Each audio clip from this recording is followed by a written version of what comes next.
que je vais vous proposer vient à la suite d'un travail que j'ai réalisé avec Maud d'ailleurs, puisque nous étions tous les deux, nous partagions la séance, sur la question de l'importance de l'inconscient pour penser les politiques. Alors ceci est quelque chose qui était absolument consubstantiel à mon existence, parce qu'au Brésil, comme en Argentine, pour ceux de ma génération, la question de la psychanalyse et la question de la politique ont toujours été très liées, étant même certainement la raison par laquelle, en Argentine, mais aussi au Brésil, il y a eu des analystes qui se sont engagés d'une manière tout à fait sérieuse et fondamentale, au risque de leur vie, beaucoup sont morts, pour soutenir, aider psychiquement des militants de la lutte armée. Dans cette contribution que j'avais faite pour le GEMA, j'avais fait tout un parcours de comment les théories analytiques peuvent venir influencer, déterminer la position des classes des psychanalystes, même comment les psychanalystes et les associations analytiques vont parfois soutenir d'une manière complètement vigoureuse les dictatures latino-américaines. Je pense que cela, ces rapports entre la psychanalyse et la prise en compte de l'inconscient pour penser la politique, est quelque chose qui va devenir d'autant plus présent dans les champs de la psychanalyse à partir du moment où les analystes vont commencer à s'occuper et des psychotiques et du trauma. D'ailleurs, je vous dis pour information qu'aujourd'hui, il y avait à Paris un événement, ce n'est pas qu'une manifestation, qui réunissait, et c'est absolument inédit, des psychiatres, des psychologues, des assistants sociaux, des infirmiers, des patients et des familles de patients. Ce qui est surtout nouveau, c'est la présence de la famille des patients, évidemment par rapport à tout ce qui est la destruction de ce qui se passe dans les champs de santé, de la prise en compte et en prise en charge de la souffrance psychique.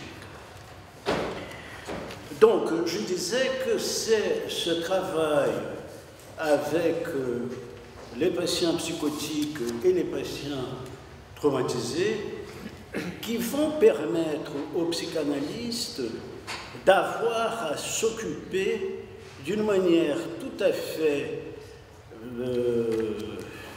soutenue de l'importance d'une révitalisation de l'imaginaire. Et dans les interventions que nous avons entendues hier et aujourd'hui, je trouve que c'est très intéressant de repérer que tous ceux qui ont parlé de la droite et de l'extrême droite se sont attardés longuement sur comment la droite et l'extrême droite se sont énormément préoccupés de l'imaginaire, que ce soit par l'intermédiaire de ce qu'elles appellent culture, que ce soit ce qu'elles appellent les traditions des peuples, et c'est en quoi je pense qu'effectivement ça rejoint d'une manière tout à fait particulière le travail que Pierre Dardot et Christian Laval font, qui est de montrer que contrairement au moment où l'économique était une espèce de métaphysique de l'histoire, il est devenu quelque chose qui sera utilisé comme outil pour changer le mode sensible de penser le mode de rencontrer les réels. C'est-à-dire que l'économique n'est plus un modèle explicatif de ce qui se passe dans le champ social. L'économique, si j'ai bien compris, c'est surtout, comme je le lis plutôt, c'est surtout une arme pour, reprenant les mots de Margaret Thatcher, changer l'âme. Et c'est, je pense, certainement quelque chose qui, me semble-t-il, est, de mon point de vue, un déficit de ce qui va se présenter comme les soucis de la gauche en Amérique latine. Par exemple, il y aurait, me semble-t-il, beaucoup à penser dans les destins politiques qui aura les gouvernements du Parti des travailleurs, la place très limitée qui va être donnée, pas à la culture, mais à ce que j'appelle d'une manière pour l'instant très approximative, l'imaginaire. Approximative par rapport au Brésil. Pour moi, c'est des choses tout à fait concrètes. Alors, j'ai donné des exemples de comment ces soucis de infléchir le réel par une action qui met en avant soit l'imaginaire, soit la nécessité d'imaginer, a existé en Argentine avec le mouvement dit des folles de la place de Mai, des mères de la place de Mai. Et c'était un mouvement où, comme vous devez vous rappeler, a été constitué par cette chose tout à fait extraordinaire que des femmes sont allées au gouvernement à un moment où personne n'osait dire quoi que ce soit et en disant « Nos enfants disparus, nous les voulons vivants à nouveau ». Elles étaient 5. Le mouvement, comme vous savez, a eu entre 150 et 200 000 personnes qui se réunissaient tous les jeudis à 3 heures de l'après-midi. Ce qui est particulier dans ces mouvements, c'est que ces mouvements... Ouais, continue.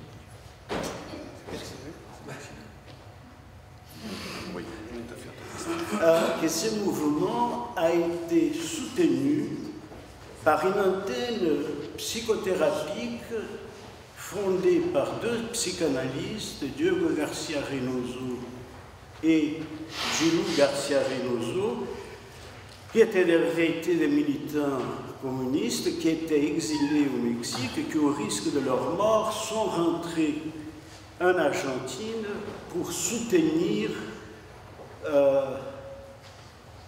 l'action des maires de la place de Mayo, puisqu'ils imaginaient, à juste titre, que tenir cette position exigeait un travail psychique et de pouvoir supporter une tension plus qu'inhabituelle, limite tout le temps.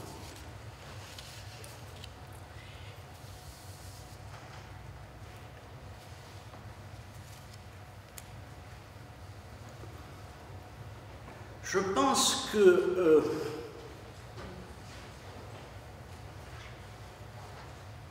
il y a aujourd'hui, je vais faire bref parce que le temps a déjà été trop long et pour que tout le monde puisse profiter des autres interventions. Je pense que quelque chose de cet ordre-là se passe aujourd'hui au Brésil, ou plutôt j'ai un exemple de ça aujourd'hui au Brésil. Il s'agit d'une attitude qui a été prise par un homme qui a été ministre des Affaires étrangères pendant les 8 ans du gouvernement de Lula plutôt, et 4 ans le ministre de la Défense de Dilma. Celso Amorim, c'est son nom, a fait au moment où Bolsonaro a été élu, il a donné une interview à CNN critiquant d'une manière très calme, comme à son habitude, certaines des affirmations et des projets que Bolsonaro et son équipe affirmaient. Cela a eu comme réponse des réactions très violentes de certains secteurs militaires ainsi que de Bolsonaro. Et ses amis en Europe, dont moi, ses amis au Brésil, étaient absolument soucieux, voire persuadés, qu'il pourrait être, dès que Bolsonaro venait au pouvoir, qu'il pourrait être assassiné.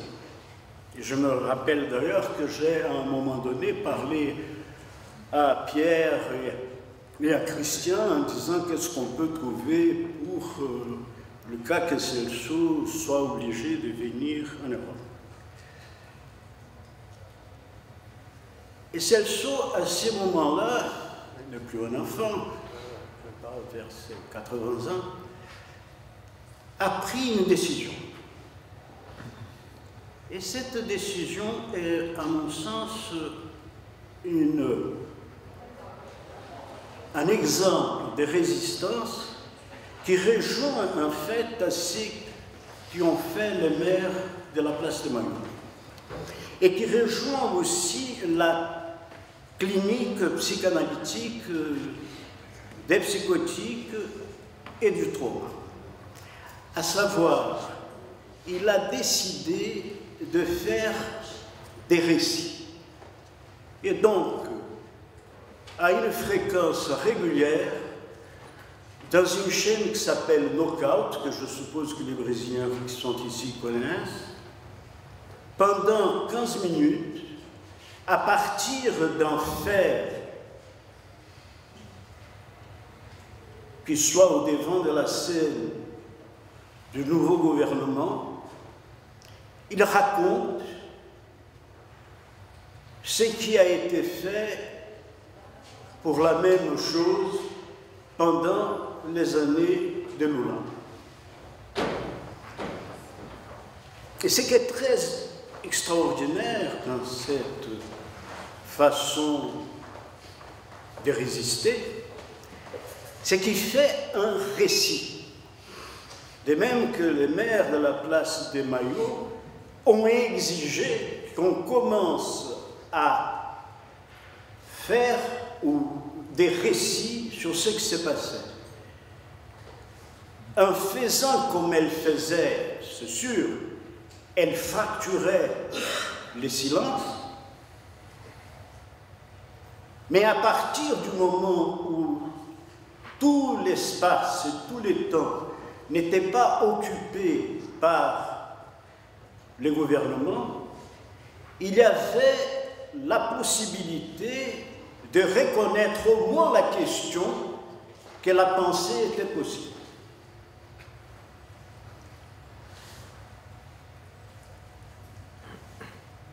Je voulais vous faire entendre une intervention de Celso Amorim. C'était jusqu'après que le gouvernement actuel a décidé de vendre Embraer à Boeing. Et ce qui a fait Celso Amorim, ça a été de raconter l'importance qui a eu Embraer et toute la richesse technologique, le patrimoine technologique qui était donc en train d'être donné aux Américains.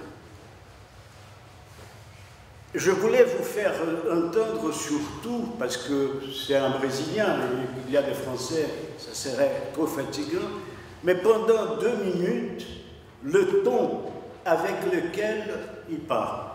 C'est comme s'il racontait un conte. Je vous montrerai au moins l'image, mais avant cela, je tiens à noter qu'au moment où je suis venu, ou que j'ai lu le programme, j'ai été très étonné de savoir que mon voisin serait là, parce que ça fait 50 ans qu'on ne se voit pas. Et nous avions 2 grands amis communs. Un qui était le conseiller pour des affaires étrangères de Lula pendant 8 ans, et après 4 ans pour Dilma, Marco Aurélio Garcia. Et un autre ami, Eder Sader, tous les 2 qui ont été des fondateurs de la Prolop.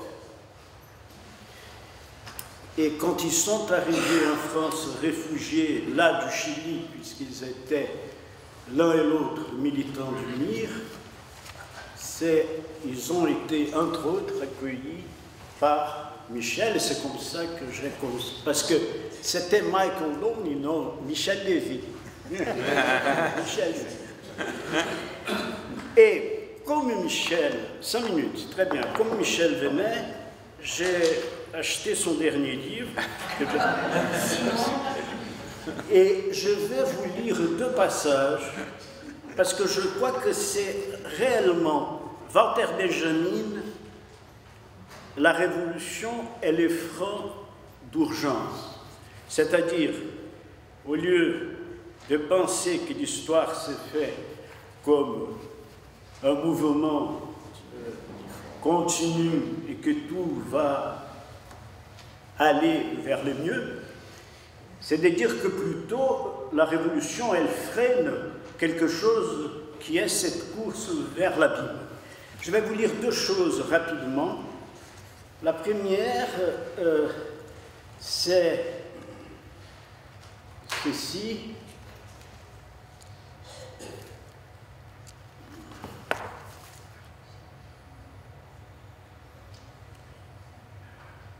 Le matérialisme est, chez Benjamin, réintégré à l'échafaudage théorique une fois passé au crible de ce que Benjamin appelle la théologie. En résulte un marxisme remanié et reformulé de manière critique, en intégrant des éclats messianiques, romantiques, blanquistes, anarchistes et fourriistes au corpus du matérialisme historique. Je lis ça parce qu'il me semble important, au niveau de tout ce que nous parlons, dans la tentative de penser un réel, que, comme a dit Maud dans son intervention initiale, nous sidère, qu'il faut, et c'est ça je crois qu'entre autres le travail qui ici a été fait aujourd'hui, hier, par ceux qui sont très soucieux de faire une clinique du politique et pas de faire des discours sur le politique. Et une autre chose, une autre citation, et vous verrez pourquoi je la fais, Michel Lévy dit ceci: Benjamin entretient avec l'héritage martien, le rapport que Benjamin entretient avec l'héritage martien est hautement sélectif et implique de délaisser, au lieu de régler des comptes ou de critiquer ouvertement tous les mouvements où Marx et Engels prêtent les flancs aux interprétations positivistes évolutionnistes du marxisme en termes de progrès irrésistibles, des lois de l'histoire et des nécessités naturelles. Je pense que quelque chose d'une prudence similaire serait très bienvenu pour penser les années Lula, pour penser comment, pendant le gouvernement Lula, il y a eu chez Lula la nécessité de négocier avec une situation très particulière, puisqu'il a été élu pour faire un gouvernement de centre droit. Et pour finir, je vais vous faire voir, vous ne pourrez pas...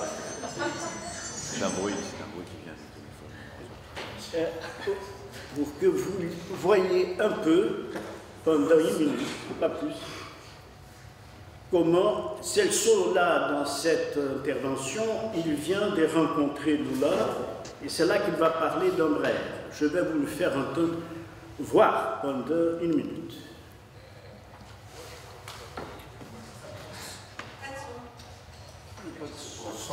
Il n'y a pas de son. Il n'y a pas de son. On l'entend très bas. Ici, oui, parce que tu crois que... Non, il n'y en a pas. Mais le micro. Ah, si.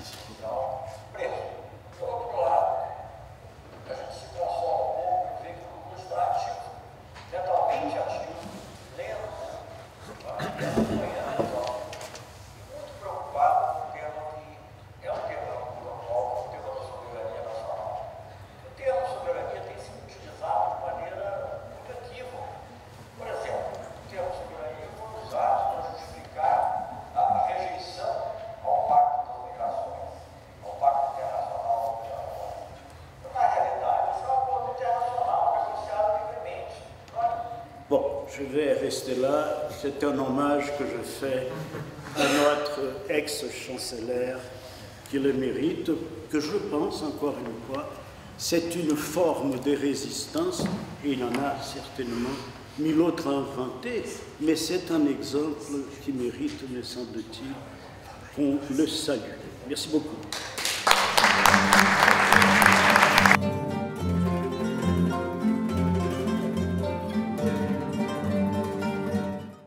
Bon, alors je vais vous dire quelques mots sur la question de l'écologie et des mouvements indigènes, comment ça se présente. Bon, le présent, le passé, l'avenir, bon, en 15 minutes, bien, ça va être un peu difficile. Bien. Alors, la première chose, c'est quand même, si on fait un bilan de ce qu'a été la politique de gouvernement du Parti des travailleurs, c'est-à-dire des Lula et des Dilma, par rapport à ces questions-là, l'écologie d'une part et les droits des indigènes, bon, il faut dire que c'est un bilan contrasté, hein, c'est-à-dire, d'une part, malheureusement, la déforestation n'a pas été arrêtée, hein, elle a continué, parfois elle a diminué, parfois elle a augmenté, mais elle a continué. Les pesticides, malheureusement, le Brésil est un champion mondial de l'usage de pesticides. Quelqu'un a calculé que chaque Brésilien boit 20 litres de pesticides par an, quelque chose comme ça. Bien. Les entreprises comme Val, etc., ont fait pas mal de dégâts pendant toutes ces années, etc., etc. Bon, je ne fais pas toute la liste, mais je pense que le bilan n'est pas toujours très favorable. Mais il faut reconnaître quand même que pendant ces années-là, sur certains domaines, il y a eu des mesures importantes qui ont été prises, notamment dans la délimitation de territoires indigènes. Hein, c'est-à-dire une vieille revendication des communautés indigènes, la délimitation des territoires, c'est-à-dire des territoires auxquels le propriétaire terrien, le agrobisme, etc., ne peuvent pas pénétrer. Donc il y a eu quelques avancées sur ce terrain, et surtout, à mon avis, l'acquis peut-être le plus important de ces années Lula et Dilma, c'est qu'il y a, de la part du gouvernement fédéral, pas des répressions de mouvements sociaux. Hein, les mouvements sociaux souvent étaient en contradiction avec la politique du gouvernement, que ce soit le mouvement écologique, le mouvement indigène, le mouvement paysan, etc., des luttes syndicales. Bon, il y avait des négociations, il y avait parfois des concessions, parfois pas, etc. Mais enfin, la politique du gouvernement n'était pas de réprimer systématiquement les mouvements sociaux. Ça, c'est quand même quelque chose d'important. Bien. Quelle était la force sociale pendant toutes ces années, ces dernières 20 années, disons, sur le terrain du combat écologique d'une part et indigène de l'autre? Et les deux sont très liés. Comme vous savez, les deux choses sont très liées, notamment en Amazonie et pas seulement. Bon, évidemment, il existe au Brésil une série de ONG qui sont internationales, qui jouent un rôle très important dans la défense de l'environnement. Par exemple, Greenpeace. Greenpeace au Brésil, c'est plus qu'un ONG, c'est un vrai mouvement social avec une orientation assez radicale, plus que l'ONG internationale. Il joue un rôle très important et comme cela, il y a plusieurs autres. Mais il y a aussi, de la part des mouvements sociaux, qui ont d'autres objectifs, une prise de conscience croissante des questions écologiques, des questions de l'environnement. Notamment de la part des mouvements paysans. Ce n'était pas donné dès le début. Je me souviens du début des années 2000, des discussions avec des dirigeants des cadres du mouvement des Sans-Terre, qui est le mouvement paysan le plus important au Brésil. Bon, la question écologique, non. Ils ne comprenaient pas. Tandis que les dernières années, on voit un engagement croissant du mouvement Sans-Terre, du mouvement des travailleurs sans terre, dans le domaine écologique, dans la lutte contre les OGM, par exemple, contre les pesticides, et dans la tentative de développer, par des coopératives, etc., une agriculture organique, une agriculture biologique, etc. Donc, ça fait partie, disons, des acteurs sociaux qui se battent pour une autre politique par rapport à l'environnement. Bon, il faut aussi noter le rôle disons, de certains secteurs de l'Église, le secteur, ce qu'on pourrait appeler le christianisme de la libération, notamment deux pastorales qui jouent un rôle très important. D'une part, la pastorale de la terre, qui n'est pas simplement un secteur de l'Église, mais aussi un mouvement social qui participe de milliers d'acteurs, disons, que ce soit des paysans, des indigènes, etc. La pastorale de la terre, qui est très engagée dans la défense des paysans, mais aussi des indigènes, de tous ceux qui vivent de la terre, et plus spécifiquement le CIMI, c'est-à-dire les initiales du Conseil indigéniste et missionnaire du Brésil, qui avait à l'origine pour tâche surtout le travail missionnaire, c'est-à-dire convertir les Indiens au christianisme, mais au fur et à mesure des années est devenu surtout un mouvement de défense des indigènes, défense des droits des indigènes, donc un mouvement qui se battait pour aider les indigènes à s'organiser pour défendre leurs droits. Bon, et effectivement, on assiste au cours de ces dernières deux décennies, disons, au développement des mouvements indigènes. Bon, ils ont toujours existé, depuis 5 siècles, depuis 5 siècles que les indigènes brésiliens résistent à la colonisation d'abord et disons, aux formes destructrices du capitalisme, etc. Mais aux dernières années, on voit une organisation plus structurée, notamment avec la création de l'APIP, l'Association des peuples indigènes du Brésil. Bon, ça, c'était un grand pas en avant. Et ce qui est aussi très, très intéressant, c'est que on voit l'apparition au sein de ces mouvements indigènes et au sein notamment de cette association d'une nouvelle génération de jeunes femmes dirigeantes. Jeunes femmes dirigeantes, ça je pense que c'est très important. On les voit aussi dans d'autres terrains, de jeunes femmes noires, par exemple, dans la bouche brésilienne, etc. Mais au niveau des indigènes, cette nouvelle génération de jeunes femmes indigènes, il y en a beaucoup. Il y a une qui est plus connue, qui est une des principales, qui s'appelle Sonia Guajajara, qui, entre autres, a été candidate aux dernières élections présidentielles, était candidate à vice-président dans candidature soutenue par le PSOL, le Parti du Socialisme de la Liberté, le Parti de la gauche radicale au Brésil. Donc voilà, disons, un peu la présence visible, disons, de cette nouvelle génération de femmes indigènes. Bon, maintenant, nous entrons évidemment dans une nouvelle période, déjà avec le coup d'État de Temer, on laissait derrière, disons, non seulement ce qui était le bilan, disons, des années du Lula, mais même la démocratie, et on entre dans une période extrêmement inquiétante. Bon, et maintenant, évidemment, avec l'élection de Jair Bolsonaro. Alors, bon, beaucoup a déjà été dit sur Bolsonaro, je vais me limiter à cette question, donc comment il se situe sur la question de l'environnement et des droits indigènes. Bon, pendant toute la campagne électorale, Bolsonaro a fait une série de déclarations fracassantes sur l'environnement de style négationniste, c'est-à-dire il n'y a pas de problème de l'environnement, le changement climatique ça n'existe pas, etc. Tout à fait dans la ligne de Donald Trump, hein, qui est son idole, son modèle politique. Donc,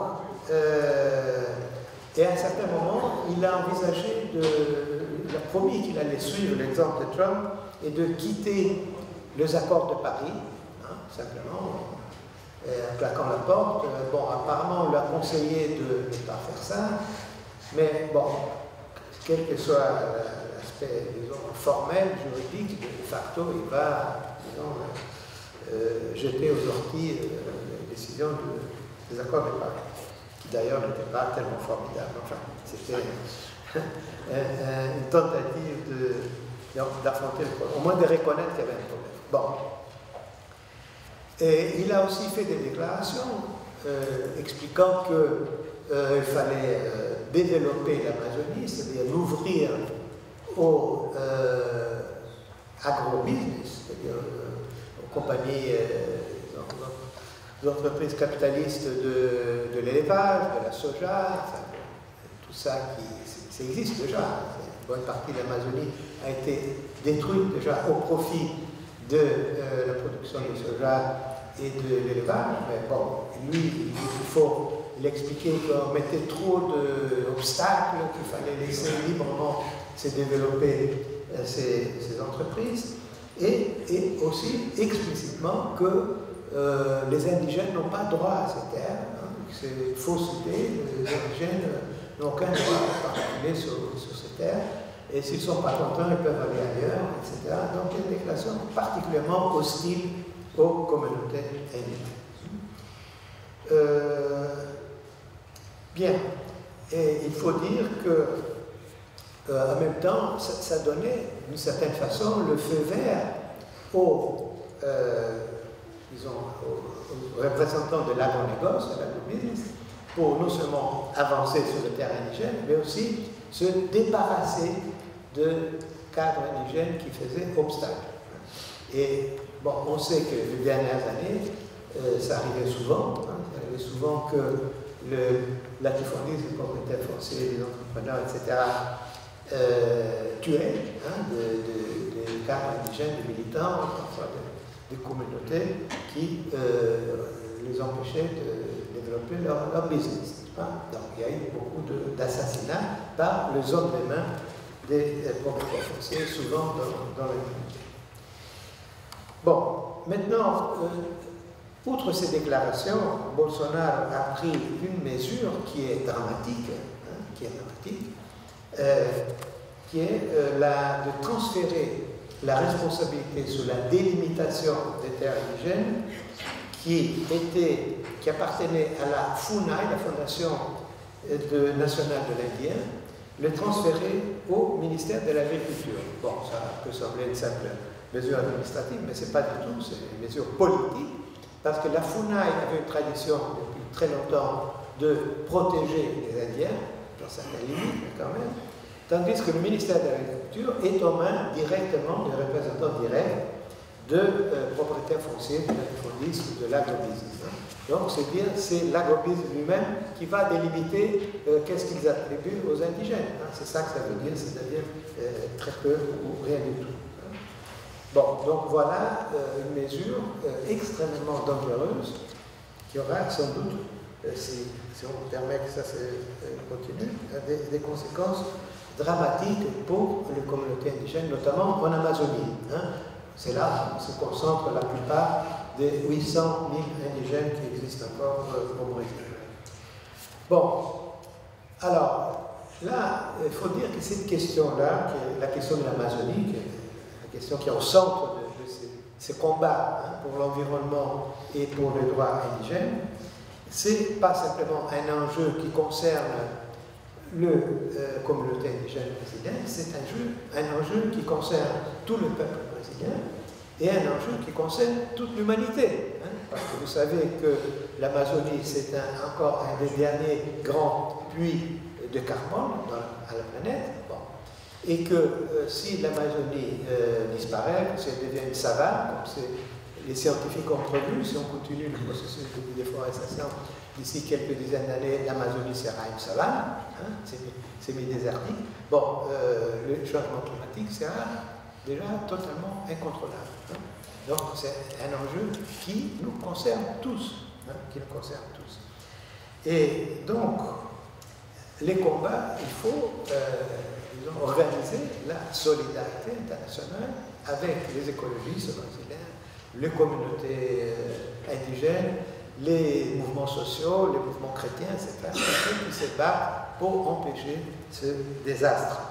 Et je dirais que ce n'est pas une question simplement de charité ou de philanthropie, c'est notre intérêt à nous, en tant qu'habitants de cette planète, d'empêcher la destruction de l'Amazonie et donc d'aider le Brésilien qui lutte pour défendre la forêt de l'Amazonie. Voilà, je termine.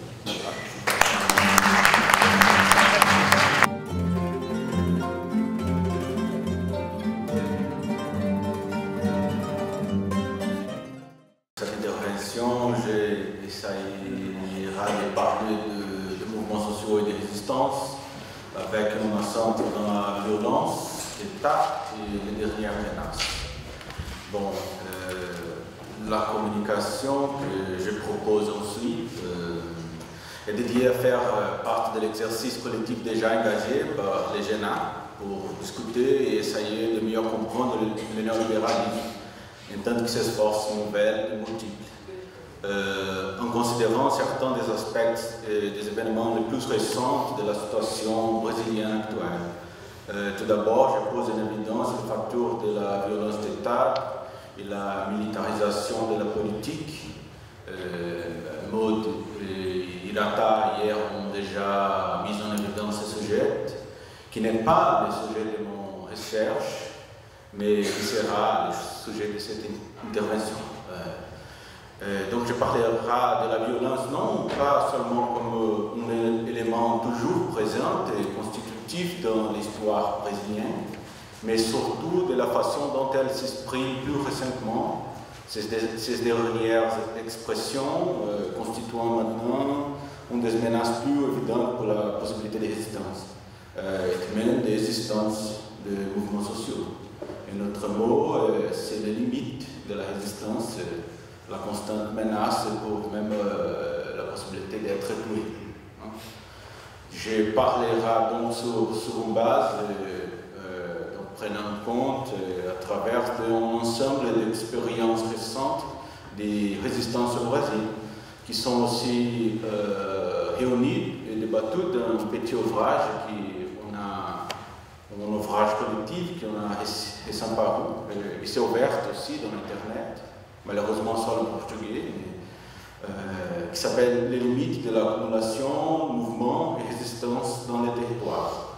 Mais surtout, je parlerai à travers de l'expérience déjà historique des mouvements sociaux de lutte pour le logement, qui ça, c'est mon sujet de recherche, qui sont partie déjà actives et présentes dans l'histoire du Brésil, et même partie après les années 80, et même partie des nouveaux acteurs en scène qui a parlé, ton ami Eder Sader, dans les ouvrages déjà classiques de la sociologie brésilienne, qui a beaucoup d'importance pour comprendre le Brésil après la démocratisation.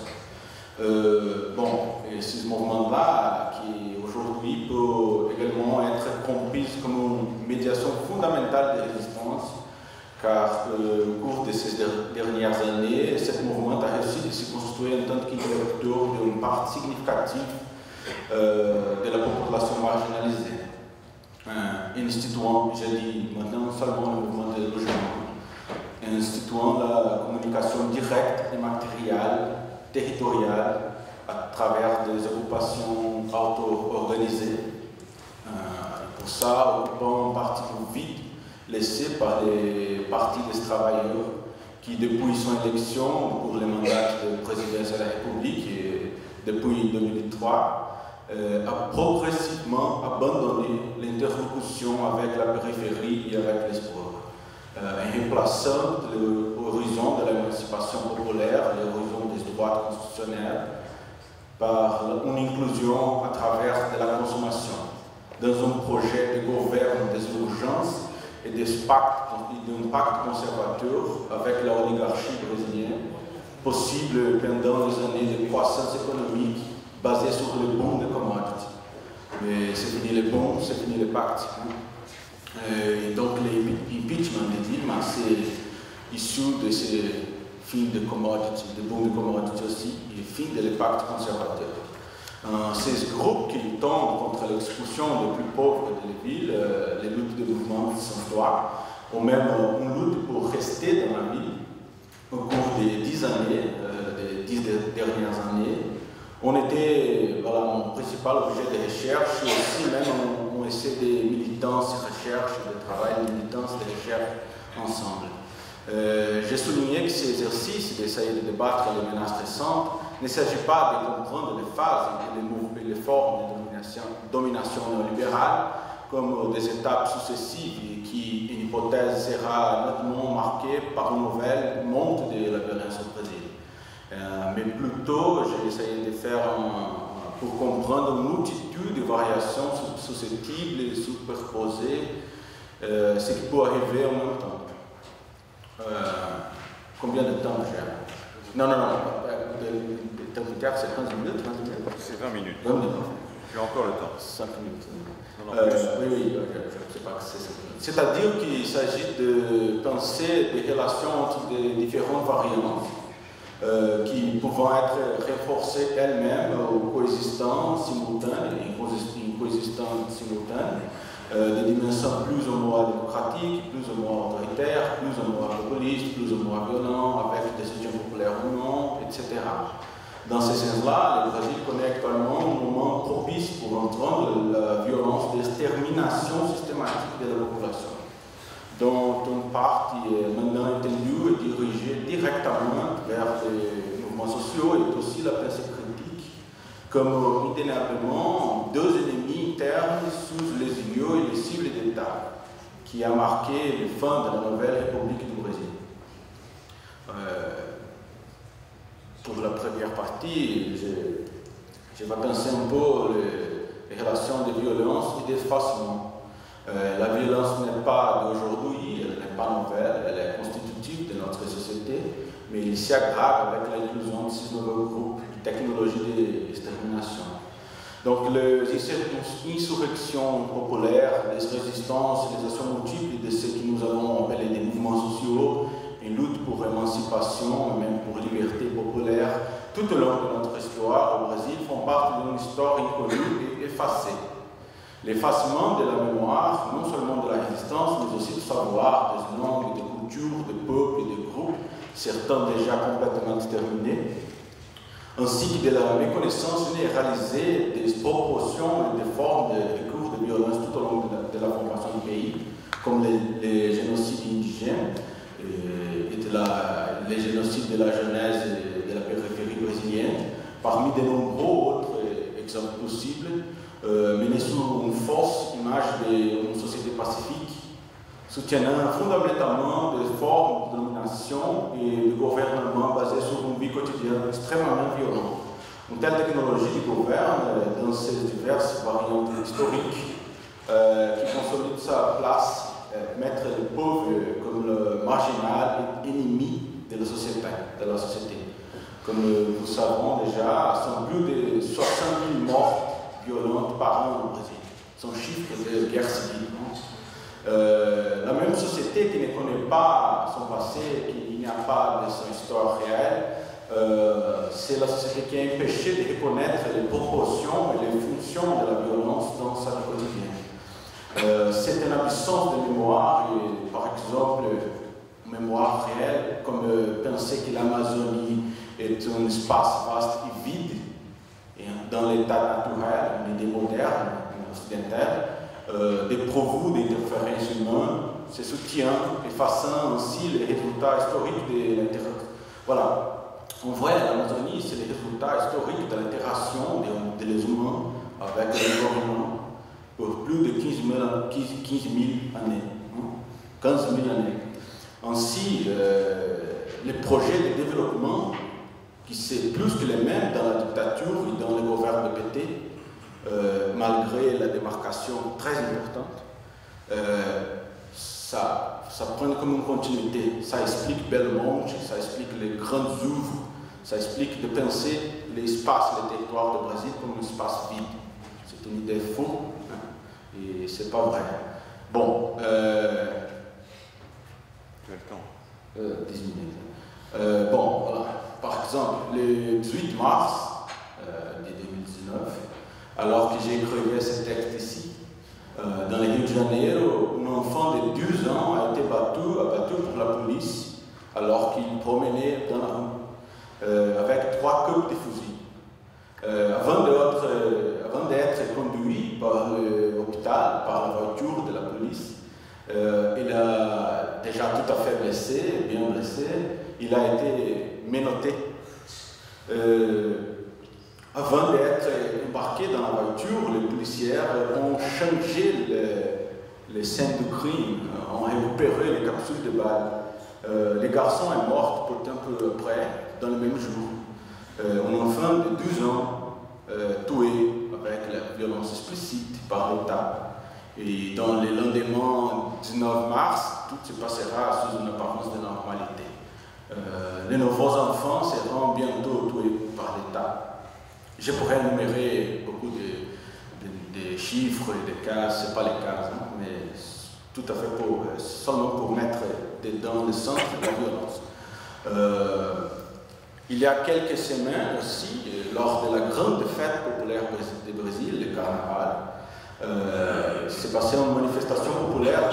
Ça, c'est une manifestation populaire qui insiste en partie contre la marchandisation totale des spectacles. Une grande partie du carnaval, c'est une marchandisation du spectacle. Mais l'école de Samba Mangueira a chanté l'histoire que l'histoire ne compte pas.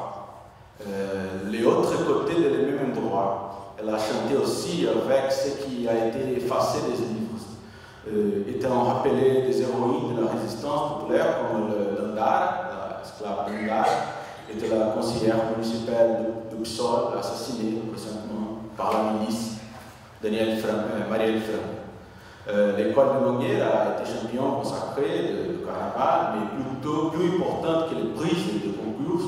L'école a pu, par un exercice politique de Samba Enredo, de la chanson de Samba Enredo, même qui, pour un bref moment, prenant l'attention de tout le Brésil dans les télés, des journaux, de la presse, pour l'extension du récit de la reconnaissance de la résistance dans l'histoire effacée, créant ainsi un moment rare pour la reconnaissance du réel, de l'histoire matérielle, des moments présents où la société plonge dans un domaine de narrative superficielle et de mensonges librement inventés, où est bien forte la légitimation du discours d'autorisation de morts violentes par le gouvernement national.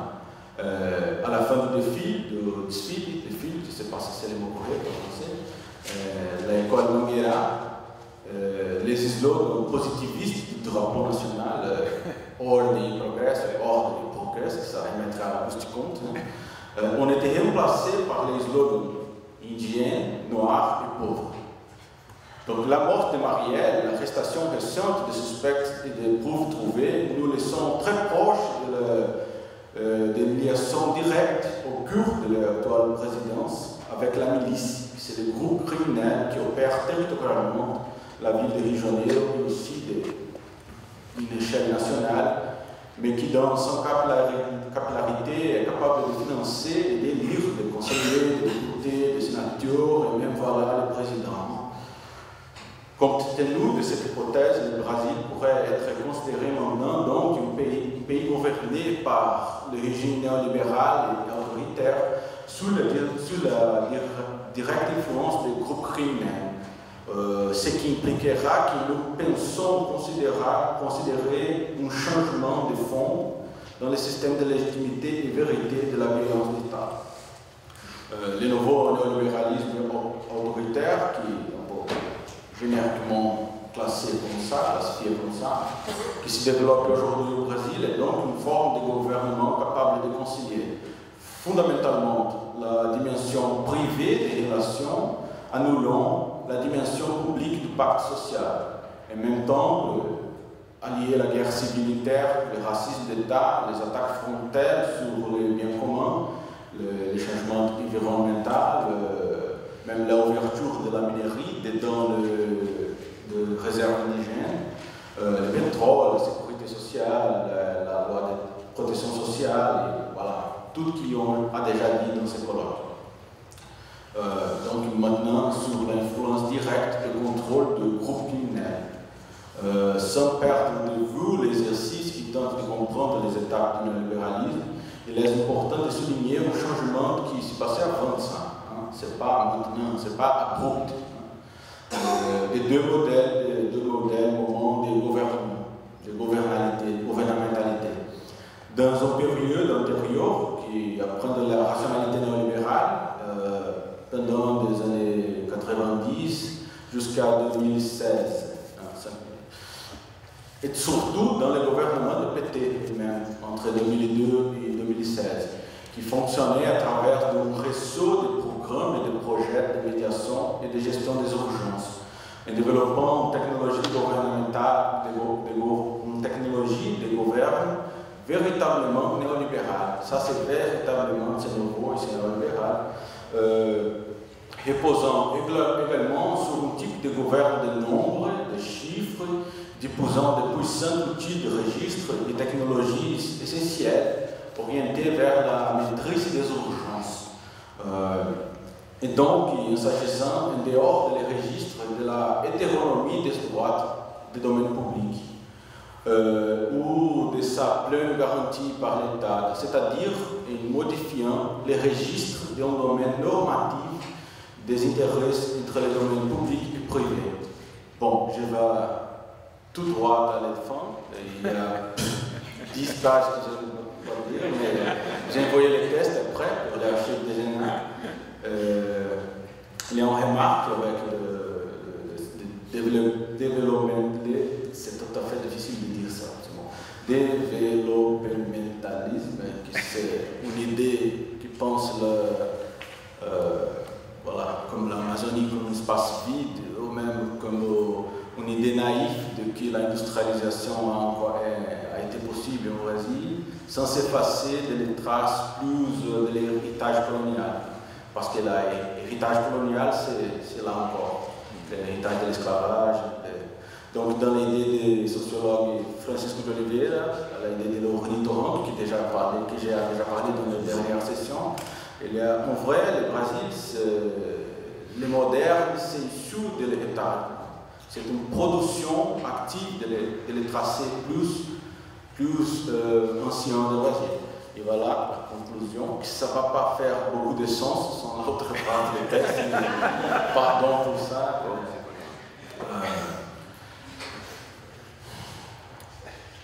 Donc, pour conclure, le Brésil a récemment connu deux événements décisifs, c'est l'impeachment de Dilma et l'élection de Bolsonaro. Et tel changement orientant le pays vers une nouvelle période de réduction probable de la protection sociale, déjà fortement réduite avant, et favorisant la augmentation des inégalités sociales déjà énormes, dans un moment qui semble allier néolibéralisme, autoritarisme, crise permanente et légitimation de la violence comme forme de gouvernement. Entre la paquet des mesures d'austérité qui sont déjà en cours, mais qui doivent être accentuées, visant à modifier la législation du travail, de la sécurité sociale, la législation environnementale et de la garantie des droits des minorités, entre autres mesures, il faut souligner une mesure qui devrait affecter directement la situation des mouvements sociaux, en contribuant davantage à la criminalisation déjà élevée des mouvements de résistance et de la criminalisation de la pauvreté. C'est le projet de loi qui vise à modifier la législation nationale antiterroriste. C'est une loi de 2015, il a commencé le débat en 2013, voilà. C'est pas d'aujourd'hui, ça a fait déjà la première arrêt de mouvement sans terre pour cette loi. Il y a 3 militants maintenant qui sont dans la prison dedans cette loi. Bon, la législation en question discipline le terrorisme au Brésil et son amendement pour empêcher l'existence même des mouvements sociaux. Cette attaque frontale contre la possibilité politique des mouvements sociaux et la résistance des minorités par la modification de la constitution des lois s'y ajoute au contexte créé par les discours homophobes, machistes, racistes, voilà, tout qui ont déjà dit ici en ce colloque du président Lula. L'augmentation remarquable de la violence et des attaques contre l'occupation urbaine, indigène, sans terre et de nombreuses autres formes de violence contre la minorité au Brésil. Et donc, je m'arrête. Merci.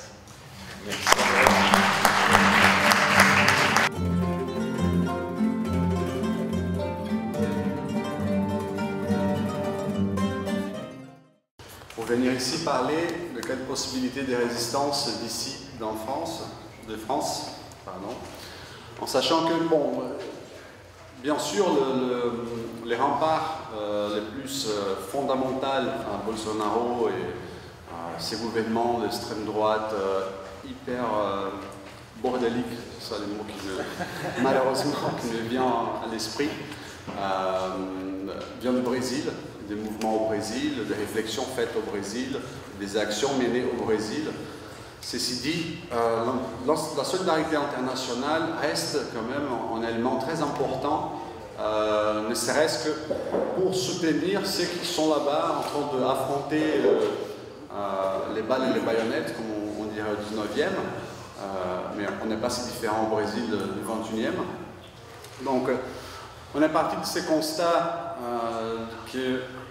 une réelle solidarité internationale envers le Brésil, d'ici en France, des organisations auxquelles on participe et auxquelles on a de contact, elle se fera plutôt en essayant d'isoler Bolsonaro dans la scène internationale, en dénonçant considérablement, bon, bien sûr, le volet soutien direct au mouvement, soutien à la fois symbolique et financier, éventuellement des mouvements au Brésil, il n'est pas négligeable non plus, mais de notre point de vue de l'action menée ici, cette idée d'isoler Bolsonaro dans la scène internationale, isoler son gouvernement dans la scène internationale, c'est l'élément central.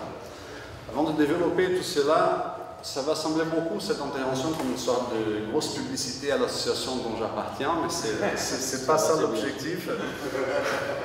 C'est pas ça l'objectif principal, on va dire. C'est plutôt contingent, cet objectif. Mais je vais parler de ce que nous on fait, quelles sont les actions qu'on est en train de mener pour expliquer des choses qui se ouvrent. Parce que nous, on ne fait pas ces actions tout seul, on fait ces actions en réseau avec plusieurs autres organisations. Bon, donc, l'association dont je suis membre, Autre Brésil, elle naît en 2002, avant la prise de l'investiture de Lula. Déjà, officiellement, elle est née loi 1905 en 2003, mais l'intention était de décrypter la société brésilienne pour un public francophone. Une société marquée par une complexité incroyable, la complexité d'un pays continent, dont la population et dont les mouvances sociales, pour la plupart, sont les résultats d'une histoire faite de violences, faite des inégalités sociales, des genres, des inégalités sexuelles, de classes, des races, mais aussi faite de joie et faite des espoirs et faite de réussite par-ci et par-là. Là, je profite pour faire juste une parenthèse, parce qu'il faut dire aussi, moi je suis un peu à cheval entre le monde académique, parce que je fais une thèse comme beaucoup de gens, et je n'ai pas encore réussi à la finir, comme beaucoup de gens. Ça, c'est notre affaire, on n'en parle pas. Et je suis également à l'association. Donc, ça va être une intervention à la fois d'un militant associatif qui est lecteur de Benjamin, très pessimiste aussi, comme Benjamin. Je crois, moi je ne suis pas spécialiste de Benjamin, on a un à la table, donc je ne vais pas trop dire. Et donc, pour faire un peu écho à ce qui a été discuté, soit dans cette table-là, soit les matins, il y a une phrase qui est attribuée à Brecht, qui dit, en gros, le fascisme n'est pas l'opposé de la démocratie, n'est pas le contraire de la démocratie. Le fascisme, c'est la démocratie en temps de crise. Comment j'interprète, moi, à cheval entre ces deux types de champs sociaux, les similitudes entre à la fois les projets démocratiques libéraux, même de la social-démocratie, et le projet fasciste, c'est que les deux, par des modes d'opération complètement différents, bien sûr, essayent d'effacer les contradictions. Pas de les résoudre, pas d'arriver à une synthèse quiconque, mais de l'effacer. La démocratie et la social-démocratie, de mon point de vue, sont des hypothèses que je n'ai pas tout à fait travaillées, mais je profite. Vous êtes un peu kidnappé par la fin du colloque, tout le monde veut partir. Donc, je n'ai pas besoin d'exploiter et d'expliciter complètement l'hypothèse. La social-démocratie et la démocratie libérale essayent d'effacer ces contradictions au sein de l'État, au sein du Parlement, au sein des discussions, en ignorant que certaines de ces contradictions sont irrésolubles sans la mort d'un des deux côtés. Le fascisme décide pour la mort d'un des deux côtés, et ça, c'est résoudre les contradictions. Donc, ce point de parenthèse, c'est important. Pourquoi? Parce que nous, à Outre-Brésil, pendant les années dites progressistes au Brésil, gouvernement qu'on peut appeler progressistes, social-démocrates, centre-gauche, centre-droite, peu importe les qualificatifs qu'on les trouve, on s'est centré sur l'analyse et la publication des textes des mouvements sociaux, des populations qui n'étaient pas dans l'axe Rio-São Paulo, ou FRJ, ou USP. Donc, ce qu'on comprend comme étant les gauches brésiliennes plus légitimes au sein de l'espace politique brésilien, nous, on essayait de se centrer et traduire la parole, parce que c'est ça le but de l'association au tout début, traduire des textes, permettre au public francophone de lire des textes de ces mouvements sociaux liés aux banlieues, liés au mouvement noir, liés au mouvement des peuples autochtones, liés aux mouvements environnementaux au Brésil. Donc, mais si avant, pendant ce gouvernement, Lula et Dilma, on faisait plutôt de l'information, on va dire, notre action politique, elle s'est résumée à montrer ce qui s'est passé, les contradictions irrésolubles, même au sein d'un mouvement de gauche, comme a suscité les deux camarades qui ont parlé avant. À partir du coup d'État de 2016, et notamment à partir de cette dernière campagne électorale, on s'est aperçu que ça ne suffisait plus juste de montrer des choses. Ça ne suffisait plus juste de traduire la parole des mouvements.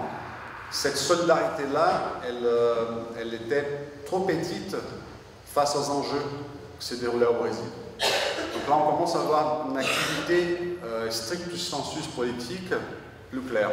Par exemple, là, je cite, entre les premiers et le deuxième tour des élections présidentielles, donc face aux premiers 50 millions de voix que Bolsonaro a eu au premier tour, on s'était dit, il faut un rassemblement à Paris pour dire non, mais ça, c'est pas possible.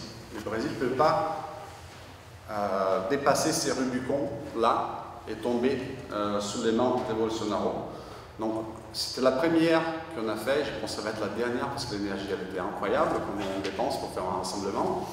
Donc on a réuni un rassemblement à la place de Stalingrad, et ça va expliquer les actions futures, parce qu'à ce moment-là, à la place de faire juste un rassemblement avec des Brésiliens qu'on connaît ici, comme on a fait pendant pas mal de temps ici à Paris avec 100 personnes, 100 personnes, 150 personnes, on a décidé d'aller un peu plus loin, c'est-à-dire de parler aux organisations françaises, aux syndicats français, aux partis français.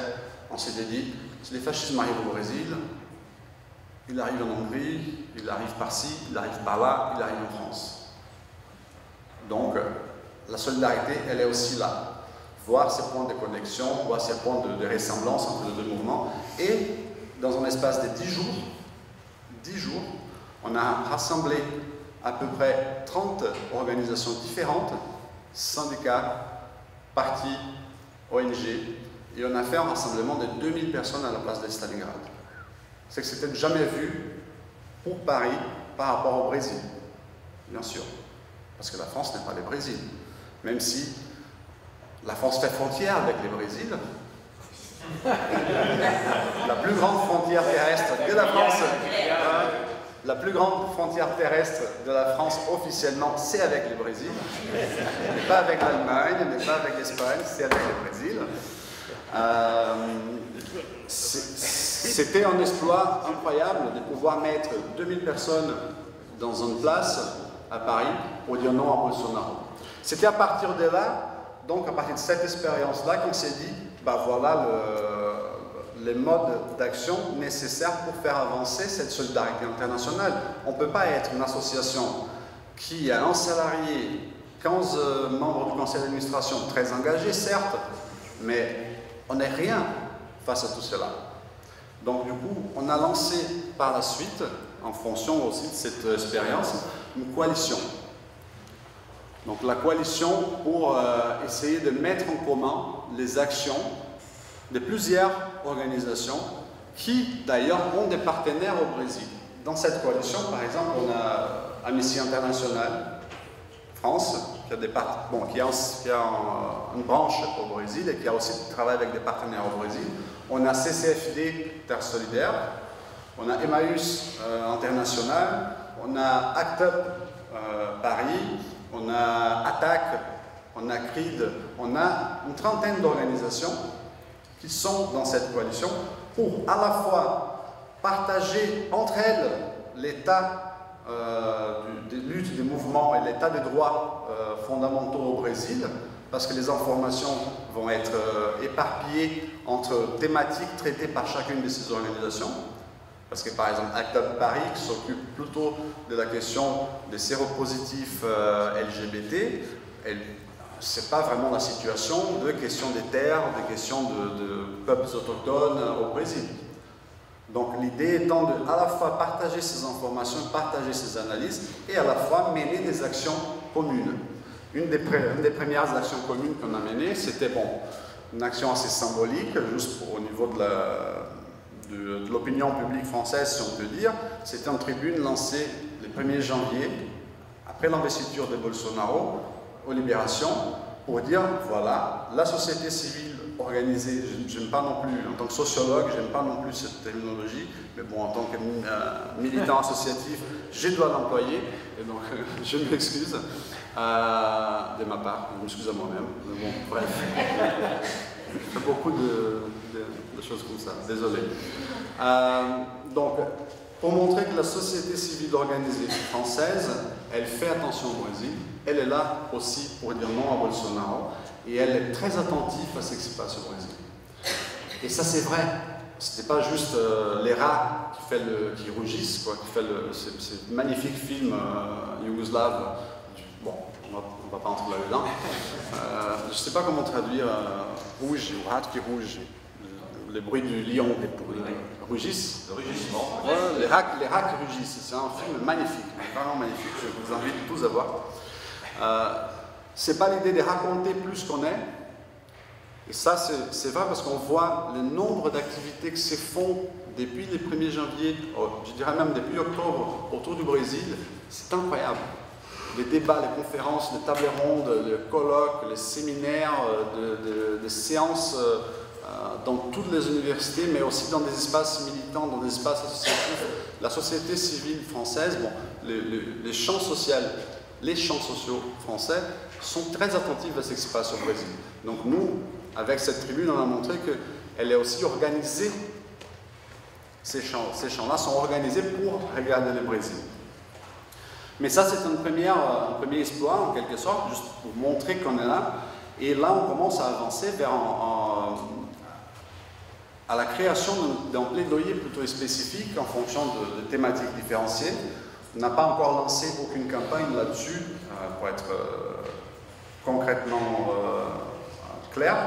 Mais par exemple, la venue de Jean Ulysse, le député Jean Ulysse, exilé suite à des menaces, des morts à lui et à sa famille, et contre lui et contre sa famille, sa mère et ses sœurs, c'était organisé dans le cadre de cette coalition. Et donc, plus que juste le fait de l'avoir ici pour partager avec le public plus large et pouvoir discuter et avoir un premier témoignage de quelqu'un qui était là-bas directement sur les fronts, c'était aussi un moment de pouvoir accéder à des instances politiques institutionnelles françaises. Avec Jean Ulysse, par exemple, on a pu, si je vais finir bientôt, on a pu rencontrer le ministère des Affaires étrangères pour parler. La situation n'est pas bonne. Il faut que la France soit prête à accueillir, favoriser les échanges, condamner éventuellement de privation des droits au Brésil. On a pu rencontrer la maire de Paris qui n'était pas au courant, par exemple, que les dernières 3 ans, la France a expulsé 50 transsexuels séropositifs au Brésil. En un moment où le ministre de la Santé brésilienne dit que les HIV, les sida, c'est une question de morale, qu'il va changer tous les programmes publics où la responsable de la question épidémiologique du sida et de la tuberculose, parce que c'est le secrétariat, le dossier, il est composé un peu comme ça, a dû démissionner. Donc en ce moment-là, la France continue à renvoyer des transsexuels séropositifs au Brésil. Et donc on a pu, par exemple, faire ces micro-plaidoyers et commencer à développer des choses là-dessus. L'histoire n'est pas finie. La coalition, elle vient d'être lancée. Et une autre chose, juste pour dire, et là je vais finir, là pour faire parler un peu de l'association en soi, c'est qu'au même temps qu'on était derrière le lancement de cette coalition, on a restructuré l'association en elle-même pour lancer un observatoire des attentes à la démocratie brésilienne. Cet observatoire vient d'être lancé, n'est pas officiellement, on peut le consulter déjà sur le site internet, quelques textes qui sont, mais l'idée de cet observatoire, ce n'est pas d'être un observatoire de type universitaire, mais plutôt de rassembler 2 volets différents, c'est-à-dire à la fois avoir un lien direct avec les mouvements sociaux au Brésil, des mouvements de plusieurs types, hein, parce que, bon, on n'a pas pu développer, mais entre les MST, CUT et compagnie, issus de ces nouveaux mouvements sociaux fin des années 70 et 80, et les mouvements sociaux aujourd'hui les plus actifs dont tu parlais, mais des mouvements des femmes noires, les mouvements des peuples autochtones par eux-mêmes, donc essayer d'être dans les sphères des partages de leurs campagnes, de leurs communiqués, de leurs actions, pour les traduire et faire savoir directement à la communauté internationale plus large, notamment la francophone d'abord. Notre volet d'action de l'Observatoire, c'est qu'au Brésil, en l'occurrence, la production des données sur les inégalités sociales et les attentes aux droits sont impressionnantes. L'évolution qu'il y a eu dans l'espace intellectuel, l'espace scientifique au Brésil ces dernières années a été incroyable. Cependant, on a par exemple, le groupe Gay de Bahia sort tous les ans un rapport sur les violences commises contre la population LGBT. L'Institut de Maria da Penha sort des rapports sur la violence commise contre les femmes. Les forums de sécurité publique et de sécurité publique sortent un rapport général sur les cas de violence et des morts violentes au Brésil. C'est très compliqué, notamment pour quelqu'un qui n'est pas au Brésil, de croiser ces informations. Pour voir, c'est là avec les données de la Commission pastorale de la terre sur le travail esclave, essayer de synthétiser certaines des tendances pour pouvoir savoir quels sont les leviers à activer. Donc l'idée, ce deuxième volet de l'observatoire, c'est justement de proposer, pas la production des données, mais une synthèse en français et en croisement éventuel. Donc ça, c'est une deuxième action qu'on commence à mener dans cette idée de solidarité. En n'oubliant pas que très probablement, et on commence à être déjà, on va dire, sollicité pour aider dans des démarches éventuelles d'exil, pour des démarches de facilitation d'accueil dès qu'on arrive ici. Pardon. Tout en ayant toujours l'idée que les principales est fait au Brésil. La résistance est là. Nous, on ne se dit pas résistant. Nous, on fait de la solidarité, parce qu'on n'est pas là. On ne veut pas se supplanter, on ne veut pas occuper la place, on ne veut pas dire qu'est-ce qu'il devrait faire. On est là pour servir d'écho et de soutien. Donc, je remercie l'invitation à nouveau, parce que je trouve que c'est très important de rester vigilant et ouvert à la fois à travailler collectivement, parce qu'une intelligence collective, elle est beaucoup plus, quand elle fonctionne, elle est beaucoup plus intéressante que des intelligences individuelles. Et notamment, il faut penser au respect des différentes compétences de chacun, et que parfois, on considère comme des compétences le contrôle sur un certain type de codes. Les mouvements sociaux, les femmes noires, les peuples autochtones, les mouvements LGBT au Brésil, la marche des salopes, ils produisent de la connaissance, parfois très fine, mais pas légitime. Donc je pense qu'un effort que nous on peut faire ici, et je pense que ce colloque peut avancer au fur et à mesure des années là-dessus, l'activité, et qu'on commence à vraiment penser à cette synergie des compétences et des connaissances pour pouvoir court-circuiter cette légitimité nécessaire au champ universitaire et pouvoir vraiment produire du nouveau.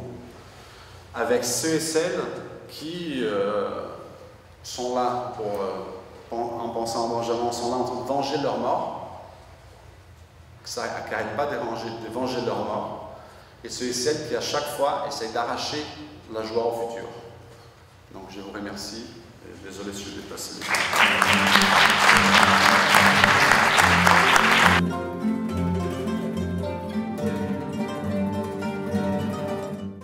Merci beaucoup d'avoir organisé ces deux journées.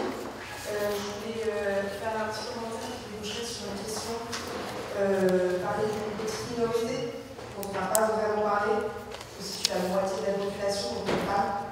On en a très peu parlé, donc juste rappeler dans les quelques résistances qui ont été présentées que c'est un des mouvements de résistance qui a eu la plus grande répercussion en fait pendant tout le processus des élections consulaires.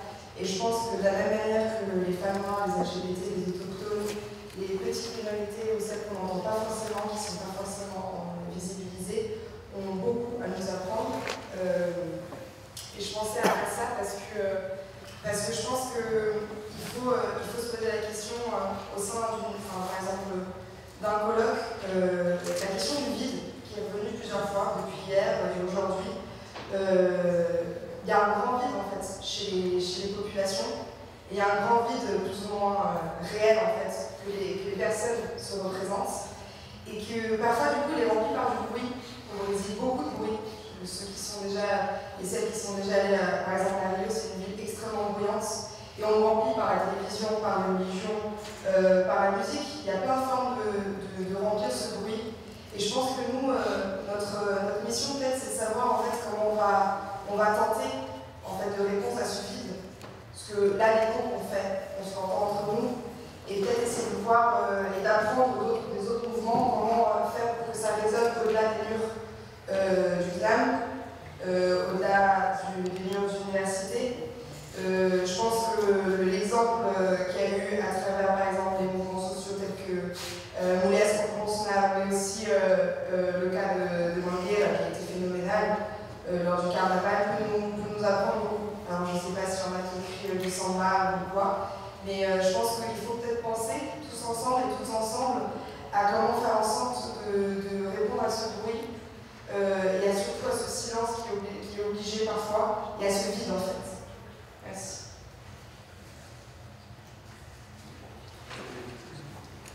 Bon, merci pour la table. Professeur Michel Lévy, vous êtes connu au Brésil pour ma génération. Vos livres ont expliqué beaucoup de choses sur vous. Et c'est pour ça qu'un étudiant intime peut vous faire une provocation.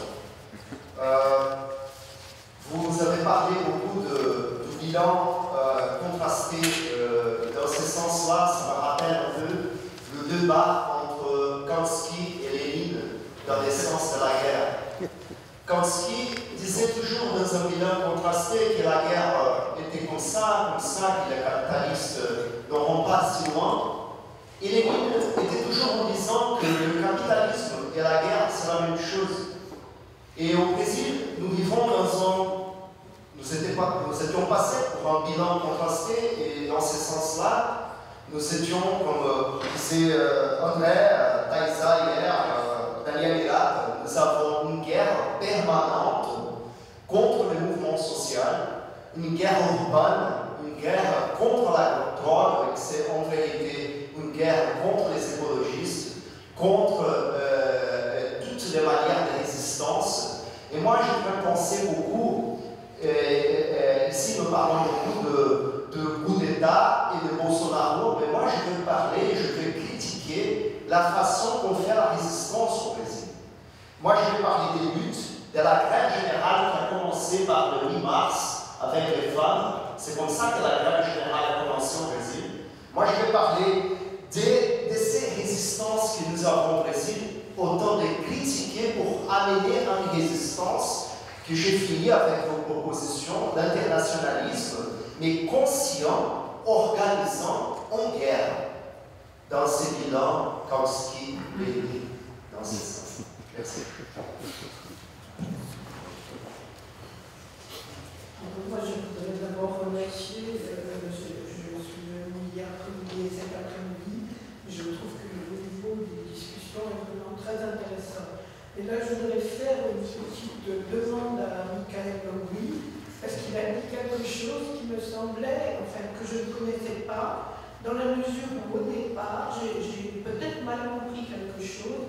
Au départ, je pensais que c'était bien le ministère de l'Agriculture qui devait avoir les choses des indigènes, la FUNAG, mais j'avais cru comprendre qu'en définitive, la FUNAG avait été donnée au ministère de la Famille et à cette femme absolument aberrante qui a vu Jésus sur un pied de Goliath. Et je me demandais justement si l'information du ministère de l'Agriculture est plus récente ou plus ancienne que celle que moi j'avais.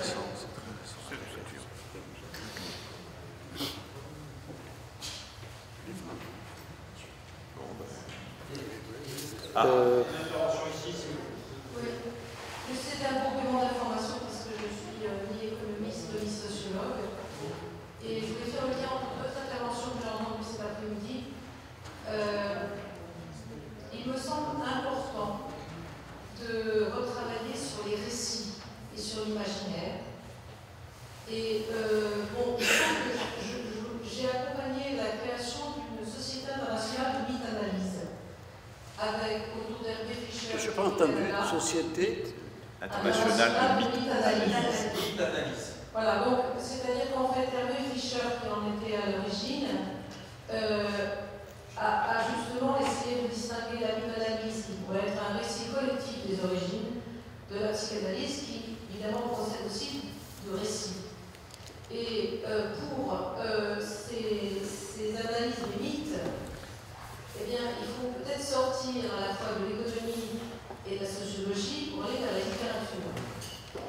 Et donc, ça, ce sont des éléments qui sont des éléments convergents avec une question qui est celle que vous posez aujourd'hui, c'est-à-dire la situation politique du Brésil. Il faut faire un pas de côté, peut-être, à partir d'un certain nombre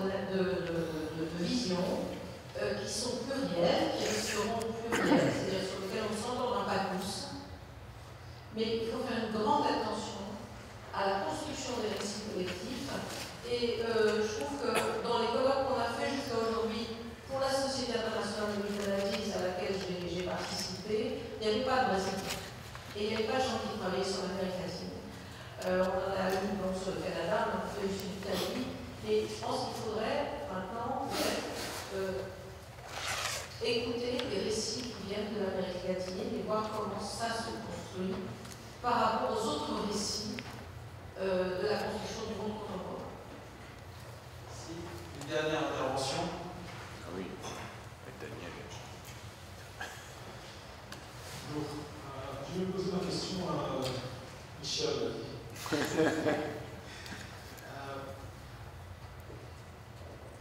Je crois que la FNAI, c'est géré par un militaire aussi. Et alors, je voudrais poser la question sur la relation historique des militaires avec les indigènes. Parce que je pense quand même que c'est dans un ministère, dans un autre ministère, il y a ces groupes militaires dans l'État maintenant qui a sa propre logique en dépit du ministre, de qui soit le ministre. Alors, là, c'est ça. Bon, allez. Michael, quasiment toutes tes questions. Ben oui. Oups. Bon, je vais commencer par la fin. Je ne savais pas que la FUNAI était dirigée par un militaire, franchement. C'est vrai qu'il y a une tradition, Général Rondon, etc., des liens de militaires, gestion des indigènes par les militaires. Mais bon, en tout cas, quelle que soit la personne à la tête, la FUNAI avait un certain rôle de protection des indigènes, limité. Hein. Ne créons pas non plus un mythe de la FUNAI, mais quand même un rôle minimum de protection des indigènes qui risque maintenant d'être compromis. Et là, je réponds à ta question. Voilà, il y a deux choses qui ont été faites par une mesure provisoire numéro 870 signée par Bolsonaro. Bon, la démarcation, on dit au Brésil, la délimitation des terres indigènes n'est plus attribuée à la FUNAI, mais attribuée au ministère de l'Agriculture, donc donnée directement aux propriétaires fonciers. C'est comme on disait, on va délimiter, c'est les renards qui vont délimiter les limites du poulailler. Bon, voilà, c'est un peu ça. Bon, et puis il y a un deuxième aspect de cette mesure, qui est ce que tu as dit, c'est-à-dire la FUNAI, qui faisait partie du ministère de la Justice, est passée au ministère de la Famille, etc., qui appartient à une personne typique, Bolsonaro. Bon, voilà, c'est ça le changement. Deux changements négatifs par rapport aux indigènes. Et il faut ajouter une chose qui est, et là je réponds à notre ami, je ne veux pas entrer dans la discussion entre Kautsky et Lénine, mais la guerre sociale au Brésil, c'est une réalité, nous sommes bien d'accord, notamment contre les indigènes. Contre les indigènes, tous les années, il y a des dizaines, parfois des centaines d'indigènes qui sont assassinés par le propriétaire français, par les tueurs à gages, par la police, etc. Et justement, les indigènes viennent d'organiser en janvier, ça fait à peine quelques semaines, une grande mobilisation qui s'appelle Janvier Rouge. Dans les deux sens, du rouge du drapeau, mais aussi du rouge du sang. Et le mot d'ordre, c'est sans indigène, ni une goutte en plus. Et ça, c'est l'affiche. C'est l'affiche. C'est la première mobilisation après l'élection de Bolsonaro. Et elle était programmée déjà avant. Mais les indigènes ont mis comme revendication à la fois contre la guerre sociale anti-indigène, mais aussi contre les nouvelles mesures prises par le gouvernement sur la délimitation des terres indigènes. Donc, c'est le premier acte de résistance contre Bolsonaro, c'est les indigènes qui l'ont organisé en janvier, et ils ont mobilisé dans 22 États du Brésil des indigènes pour dénoncer cette mesure. Voilà. Je peux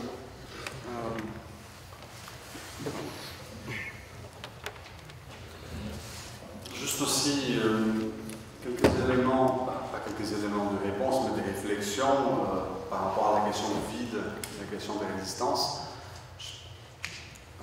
Humblement, je pense qu'il faut aussi faire attention à voir du vide où il n'y en a pas, à voir des manques de résistance où il n'y a pas. C'est pas parce qu'on n'entend pas parler des résistances qu'elles ne sont pas là-bas. On a vu pendant les années 2000, notamment jusqu'à 2013, une croissance dans la masse critique des gens qui étaient auparavant en dehors des luttes politiques officielles, qui était incroyable, incroyable. Les indigènes ont commencé à s'organiser eux-mêmes, pas passer par deux trucs de l'église en Roumanie. Les quilomboles se sont organisés eux-mêmes, pas par l'église ou compagnie. Les femmes ont fait des marches de salopes. Ça, c'était pas au sein du parti, c'était pas au sein de l'ONG, c'était des femmes qui s'est rassemblées pour faire des marches de salopes. Les mères des enfants tués ne sont pas allés vers la mairie, vers la justice. Ils sont organisés en collectif. On a à Maré un très fort collectif, la Mães da Maré. On a à Santos, São Paulo, mais Santos notamment, Mães de Maio. On a plusieurs organisations comme ça. Les mouvements à propos du logement, il a gagné en proportion ces dernières années de façon incroyable. Les garis de Rio de Janeiro ont gagné en 2014, mais des choses qui c'était inimaginable. Le nombre des grèves, on a atteint en 2013, la dernière donnée que j'ai vue, le nombre des grèves qu'on avait eu pendant FHC, et sont des grèves sans la CUT, sans la force syndicale, sans les fonds, sont des grèves non syndicales, sont des grèves faites par des précaires, notamment des femmes. Là, on peut remonter à Rui Braga, Siger en travaillant un peu aussi, et d'autres là-dessus. C'est pas parce qu'on ne voit pas que ces choses ne sont pas là. Il n'y a pas des vides au Brésil. Et là-dessus, je pense que ce n'est pas une question de remplir les vides, mais c'est de véhiculer un vide c'est véhiculer un son dans ces vides qui n'est pas les nôtres. Parce que c'est pas pour faire de la démagogie, ou d'attaquer pour rien, mais cette table, elle n'est pas représentative de la mouvance politique brésilienne. On est des hommes blancs. C'est pas nous. Donc bien sûr, c'est pour ça que je dis que ce n'est pas de la démagogie, parce que je pense qu'on a tous la légitimité d'appartenir à une lutte, mais personne n'a la légitimité on va dire, conduire cette lutte. Donc en partant de ces principes, je pense qu'on a toute la légitimité d'en parler et de discuter. C'est pour ça que je dis que ce n'est pas démagogique, ce n'est pas une critique en soi à l'organisation, mais juste comme allégorique en quelque sorte. On n'est pas la résistance. On n'est pas représentatif de cette résistance. C'est pas pour rien qu'un Boulos, pour plus attaché aux mouvements sociaux, va avoir 2-3% des votes. C'est pour ça aussi qu'Haddad n'arrive pas vraiment à entrer dans tous les coins du Brésil, qu'il a perdu dans les capitales, dans les zones urbaines du nord-est. Il a perdu dans des zones urbaines du nord-est brésilien. Donc c'est juste ça, les vides, il les comblés. Et on ne l'écoute pas. C'est ça juste la différence. Désolé de prendre trop de temps. Voilà, nous concluons le colloque et Christian a quelques annonces à faire. Oui, d'abord on vous remercie tous d'être venus. On en remercie spécialement les amis brésiliens qui sont venus de loin pour ce colloque. Et puis je voulais refaire quelques annonces. La première, c'est si certains sont intéressés par les activités du groupe d'études sur le néolibéralisme et les alternatives de GENA et qu'ils n'ont pas encore fait, ils peuvent mettre leur nom sur cette liste, ils seront informés. Et en particulier le 8 avril, lundi 8 avril, de 16 à 18 h, nous organisons un séminaire, notre séminaire régulier qui déborde le sujet abordé pendant ce colloque. Il traite des questions générales de néolibéralisme et de démocratie. Deuxième annonce, demain à 11 h, à la demande de nos amis brésiliens, il y a une réunion qui se tient ici entre chercheurs brésiliens pour envisager les coordinations de travaux qu'ils peuvent mener sur les sujets que nous travaillons ici. Et donc, il s'agit de savoir pour eux quel type d'organisation ils peuvent avoir pour organiser le lien avec le GENA français. Troisième annonce, samedi 23 mars à 16 h, nous présentons un livre qui s'appelle L'Alternative du commun, qui reproduit les actes du colloque de Cerisy de septembre 2017, qui portait ce nom. De 16 h à 18 h, cette présentation sera suivie d'un apéritif convivial. Voilà. Et puis, pour l'instant, vous êtes invités à nous rejoindre au Café Léonard, où nous avons nos habitudes, et une salle nous a été réservée. Mais c'est où? Eh bien, on va tous y aller ensemble. Voilà.